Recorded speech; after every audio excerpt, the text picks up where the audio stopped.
Hello and welcome. Thank you so much for watching. This show is all about giving you insights and showcasing brands that help you to live your best life and give you confidence. As always, I want to kickstart your morning with some motivational advice to help you to feel inspired and energized to start your day. Today, I want to talk about the importance of controlling your ego. The truth is, having a big ego causes many things to fail in life, from relationships to opportunities. Ego tells us, what's in it for me? Why is this happening to me? It seeks control, validation, and approval from others. It is constantly blaming others for our own failures, and it's constantly looking to control the outcomes and the future. We have all experienced a time in our lives where our ego took control of us and caused us to say something we might regret because we chose our pride. Learning how to control your ego is one of the most important life lessons you will learn. When we replace ego instead with love and compassion, we are able to see the world with a different lens. The term I changes to we. We begin to let go for the need of control and let things flow the way they're meant to. We stop looking for validation and we understand we are whole and complete just the way we are. We also then begin to take full responsibility for our lives and attitudes without the need to blame others. As Mahatma Gandhi quotes, "When the ego dies, the soul awakes." Joining us now is Adam Wylychenko, who is a private markets investment professional. Adam will be sharing his insights on how to save money and invest during this troubled market during COVID-19. Adam, thank you so much for being on the show today. How are you doing? Hey there, Darriel. Good to connect. Not too bad. It's a bit of a different time. I'm kind of sitting here in my home office where I've been spending all of my time lately. So other than that, doing just great. So everyone is worried about saving money, investing their money during this COVID-19 crisis. Do you have any advice for them how to do so?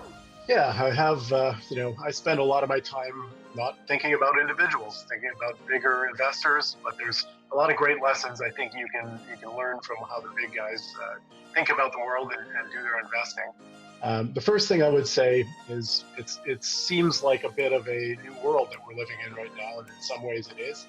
But the first piece of advice is to not forget that don't lose your head, and don't forget that certain things still work the same way. Your checkbook still works the same way, your bank account works the same way, and your paycheck still work the same way. So don't behave like you can do things you never used to. Mm-hmm. Yeah, I think that's great advice.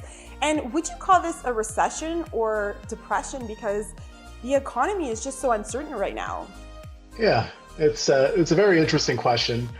Ultimately, both of those two words are words that are in the dictionary, and they have definitions. And I think it's an interesting situation. I think people are quite scared of the D word, just like they were scared of the word pandemic at the early stages of what's going on right now. But I think scared of the D word, scared of the R word. It's really quite both. And I think right now, a depression is something that lasts long, and it's global in nature. It's abrupt. It's really strong. A recession is something that can be a lot more temporary in nature, a lot more isolated, and not quite as significant. But I do think it's important to realize too that what you may be asking me is, how long will this last? And I don't think anybody knows that so well just yet. But I would prepare for the worst. And of course, so many businesses are closed right now, and there is a threat that we might go into a depression. So, do you think it's better that people hold on to their money or wait till the economy resumes?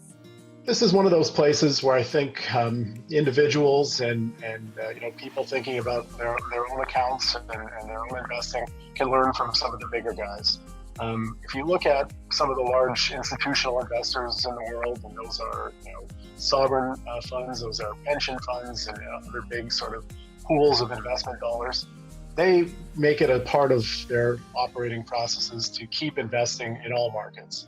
It's a scary time to be thinking about putting money out into the market. There's so much volatility, but if you look back at history, some of the best times to be investing, like if you looked at 2008 and 2009, were actually among the best times to be investing. So important to remember that if you haven't started investing yet for yourself, this is actually not a bad time to start thinking about doing so. But the bigger message is to keep doing it in good times and in bad. Mm-hmm. And of course, there are people that do have the money to invest. So what are the best areas to invest to get the best on your ROI? Obviously that if I was totally good at answering that question, I'd be a lot richer than I am. So, I think it's, what the advice I always give to my friends and family that ask me about how to build their investment portfolios and where to focus. I think it's very tempting for small investors to take big bets without realizing it. So what I mean by that is if you have a relatively small amount of money, do I recommend that people go out and buy cannabis stocks or the latest sort of flavor of the day? The answer is no. The kind of prudent and smart way to approach it is to begin by investing in a way that matches what's happening in the rest of the stock market or an index. Some of the best ways to do that for small investors are ETFs or exchange traded funds. They're a lower fee way of getting a small amount of dollars to behave a lot like what's happening in the market. And I really recommend that for most, just starting out investors or people that, don't have huge amounts of money to be investing. And what are your thoughts on cryptocurrencies? Do you think they hold their weight right now, especially with everything that's going on in the world? Cryptocurrencies would be a great example of one of those things that, I kind of discussed earlier, like a cannabis stock. They're kind of the flavor of the day, in my opinion, and there's a lot of interest in them. There's a lot of people that think it's great to put all of your investment dollars in something like that, almost a get-rich-quick type idea. I would say that, the two things. I think that cryptocurrencies, really didn't behave like you might have hoped they would have when the stock market started to crash in the last couple of months. A lot of people sort of, acted like it would behave a lot like gold did or would, and kind of rise in periods of uncertainty. Really what we saw is Bitcoin and the other cryptocurrencies really kind of decline in line with stocks, which really wasn't the whole idea there. So I would say they haven't held up yet. And then the other part is there more to that investment from a technology perspective? And that's a more interesting question, but I would say so far they haven't done what I might have hoped. Mm-hmm. And what about the housing market? Because there are a lot of people that are looking for the prices to drop because of the economy. Do you think that's a good place to invest right now? Yeah, housing is a favorite topic for everybody. I mean, it is where you live, and the way I always answer this one and just starting out is that don't put too high of an investment priority in the place that you live. It's really an important part of your life, and definitely picking your house around what's a good investment. It may or may not be the right decision for a lot of them. But there is still people that are buying rental properties. Airbnb was quite popular before this, and so there's it's still happening. What I would say is it matters a lot depending on the housing market of the city you live in. I live here in downtown Toronto, and a lot of the expectations have been that given what's happening, housing prices in the city and condo prices in the city are likely to drop or go flat or sideways for the next number of months or years. So no rush, I would say, at least in a place like this, which I think will apply to a lot of the cities of your listeners. But I would say keep saving money because you'll need a deposit, and when the time is right, no rush, but when the time is right and you're happy with where prices are, always a good place to be putting some money. Definitely. And speaking of saving money, everyone's online shopping. They're bored. They're at home. How much money should people be setting aside, especially during a crisis like this? This kind of goes back to what I said earlier, that people shouldn't behave like this is an entirely different world. If you wouldn't have bought a new $300 watch 3 months ago, it's certainly not the time to do that now. This is actually a great time to be saving money and to be cutting back on those expenses that you otherwise don't need to be.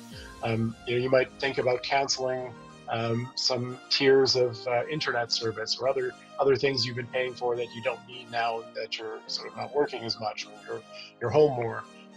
Great time to save money and to not sort of get caught up in loading a credit card up with Amazon purchases or anything like that.